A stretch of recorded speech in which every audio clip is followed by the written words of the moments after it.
California coast is known for its beautiful views, amazing surfing and hiking, and vibrant coastal cities. And while we wanted to experience all of those things on this road trip, I also wanted to search for the things that only reveal themselves to those who are looking for them. I was on the search for things forgotten to time, and I'm pretty happy with what we found. Good morning, everyone, and welcome to the video. I'm Frankie, and this morning we are at the Golden Gate Bridge in San Francisco. This is going to be our road trip up the West Coast and in the Pacific Northwest. I think this will probably be part one of 2 or 3 parts, most likely 2. We were already on the road for 8 or 9 hours yesterday, got up here, just slept at the rest stop, and now we are headed out today to do some adventures. Gonna go to Point Reyes, gonna look for some petroglyphs, and eventually end up in the redwoods. So if you want to see all that, stay tuned, and I hope you enjoy the video. We started our road trip off bright and early the previous morning from San Diego, as we wanted to reach San Francisco by the evening while having time to hike around Point Lobos State Natural Reserve. It was nice to have a little midday break from all the driving. We did start our trip on a Saturday, so when we got to Carmel it was pretty busy, but luckily we got into the reserve and found parking with no problem. Originally, I wanted to hike the entire loop around the reserve, which would have been about 6 or 7 easy miles, but we got there a little later in the day than expected, so we settled with my list of must-sees that I had as a backup plan. First on the list was China Cove and Bird Island, mostly because I had heard that China Cove was a really beautiful spot to see. We hopped onto the Bird Island Trail, which is a lollipop trail, or an out and back with a loop at the end that was less than a mile total. It starts off by taking you around China Cove, which was beautiful. The water is so teal and blue. My only complaint is that I wish it was sunny when we were here, or that we could have been here at sunset, because I know the warm light would make everything glow even prettier and the water even bluer. They had a lot of signs asking visitors to be quiet since the cove is a birthing spot for the harbor seals. There were only a handful in the cove while we were there, but they were still very cute. We continued on the trail, which takes you to the other side across the cove to a point where you can get a view of Bird Island. From here you will see hundreds of cormorants and other shorebirds nesting along the rocks. It's both an amazing sight, but also a bit gross considering the rocks are essentially painted white from bird waste. Nevertheless, if you are a bird watcher, this is probably a great spot to get a look at all the different shorebirds in the reserve. Next we backtrack to the Cypress Grove Trail. This hike is also just about a mile, and it actually takes you through one of the 2 remaining naturally grown stands of Monterey cypress trees in the world, with the other grove being across Carmel Bay. These trees are beautiful, and they give the trail a very calm and almost whimsical feel as you hike through it. It's definitely a must-see if you visit Point Lobos. Many of the trees also have these stringy green bits, which is actually a lichen called lace lichen, and fun fact, lace lichen is the state lichen for California, and California is actually the first state to designate a state lichen, which I think is pretty cool.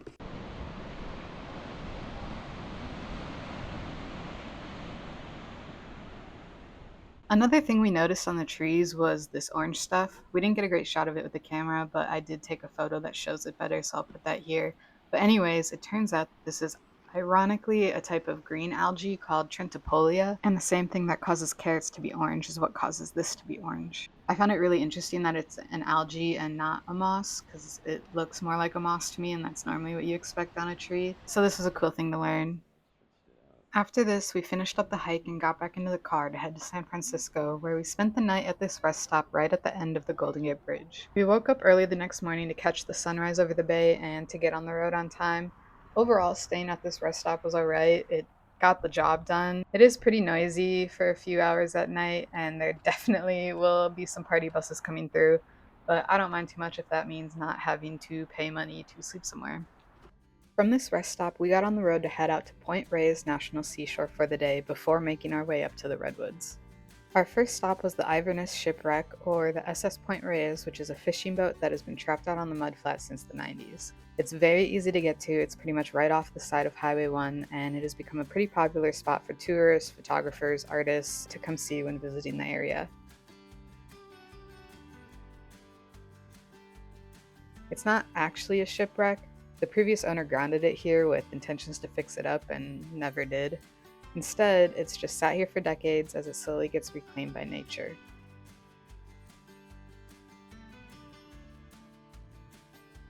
In 2016, it caught fire, and that has accelerated its deterioration and has also made it much more of an unsafe structure. I guess you used to be able to kind of walk in it and climb on it relatively safely, but now the structure is very weak, and I would not recommend getting inside it whatsoever. We didn't. We just kind of stuck to the outside, stuck the camera in, and didn't get too close.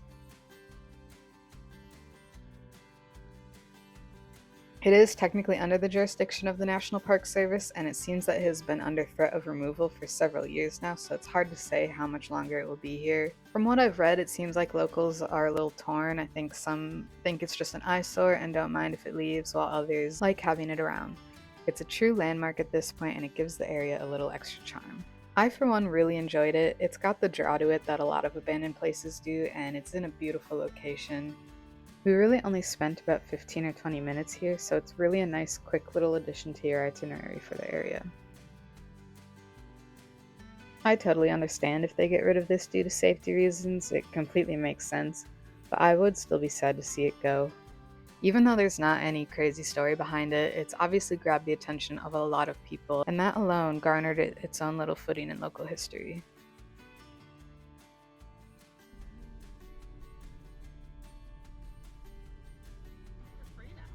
Okay, we have made it to the Chimney Rock Trailhead in Point Reyes National Seashore. It's very windy out, so probably not going to do a lot of talking. And after this, we're going to head to the Lighthouse and then to the Redwoods.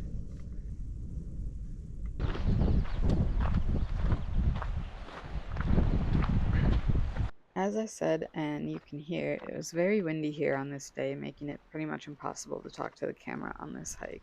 This hike is an out and back that is 2 miles round trip and very flat and easy.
As you get to the turnaround point on this trail, you will see quite a few social trails, all with signs labeling them as unauthorized trails and asking people to stay on the designated trail due to safety reasons.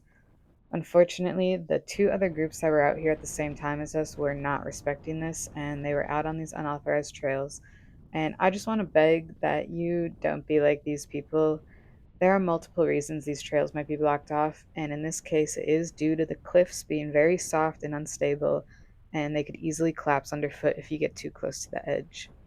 If you ignore these signs, you are not just putting yourself at risk, but you're also endangering the people that have to come look for you or rescue you. Trails might also be blocked off due to sensitive habitat that can be destroyed by you walking on it, and if we want to preserve these places for future generations, then it is really important to stay on trail when asked. I know the views might be tempting, but it's just not worth putting yourself and others at risk, so please keep that in mind and leave no trace.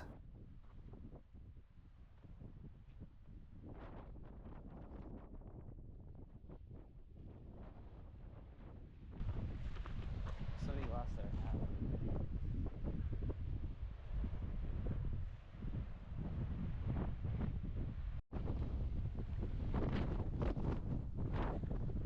This is where we spotted some harbor seals and then started making our way back.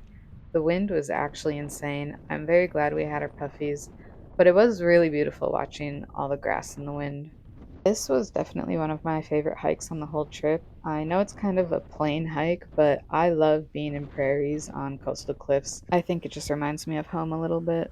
Anyways, here are some deer we saw on our drive from the Chimney Rock Trailhead to the Lighthouse Trailhead. It is fawning season, and I'm not sure if you can tell, but one of them was a juvenile, and they were very cute. The wind was even worse over here than it was on the Chimney Rock Trail, and you could even hear some sort of higher pitched resonance being created by the wind.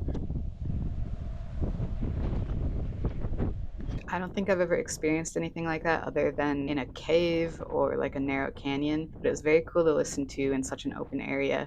It was almost kind of eerie, like the wind was talking to us. Anyways, this walk takes you to the Lighthouse Visitor Center and then onto the 313 steps that takes you down to the Point Reyes Lighthouse.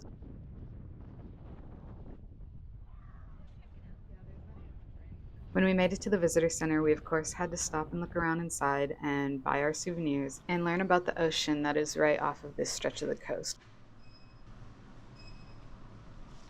This is also where we found out that they actually close the stairs to the lighthouse when winds are greater than 40 miles per hour, which they were this day, so unfortunately we did not get to go down to the lighthouse. I didn't realize that this place was so known for being windy, so I was a little disappointed that I wasn't prepared for the possibility of it being closed, but I do understand that it's for safety, and we still had a really beautiful view and a good time.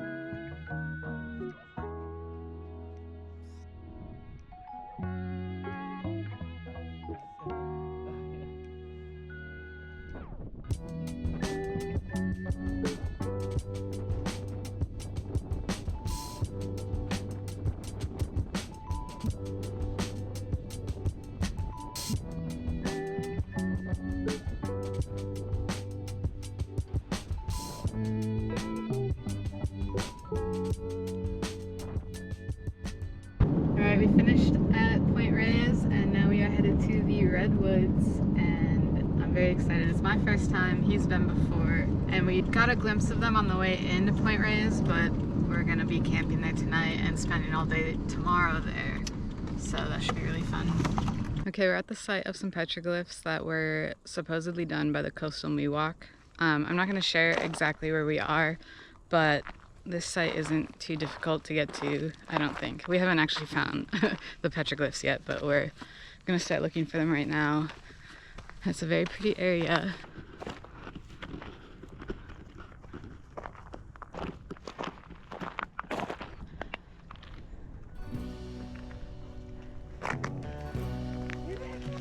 So this is the boulder that has the petroglyphs we were looking for. I somehow lost the audio for this footage, so I'll just be doing a voiceover, but it's a little hard to tell what is what on the camera because there's so much lichen and unfortunately a lot of vandalism on these petroglyphs as well.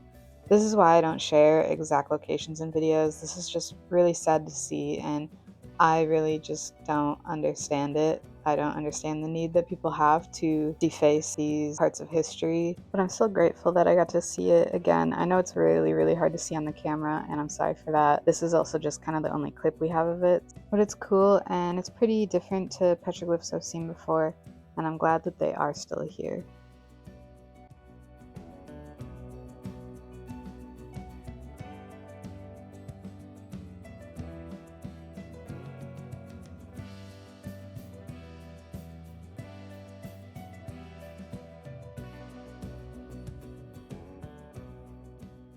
We just came to Drive-Thru Tree Park, where they have the chandelier tree that has a giant hole cut through it so you can drive through it. Unfortunately, I didn't think about that when we put our roof box on, so we're actually going to be too tall to drive through it. So we're just going to park and then walk through it, and that's going to be our experience. And then there's also a gift shop.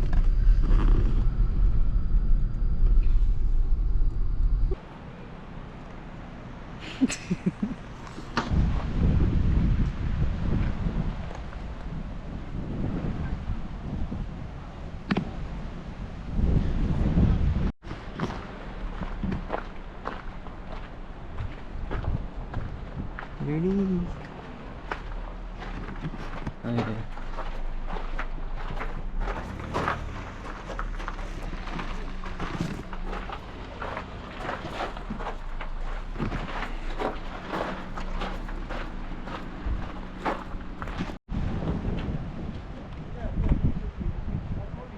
Humongous.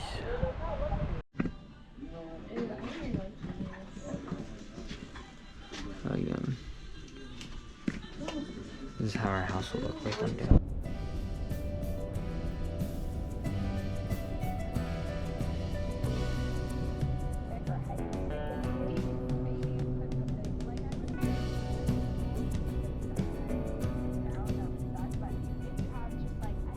time is it? 8:30. Is it? Yeah, I guess it is.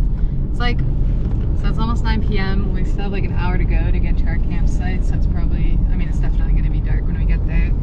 So I don't know how much I'll be able to film because we don't have good light. But we're in the redwoods. It's very beautiful. I am very impressed by how big the trees are as someone who's never seen them, which is what everyone says, obviously. If we don't film anything the rest of tonight, I'll see you in the morning and we'll be doing some hiking in the redwoods.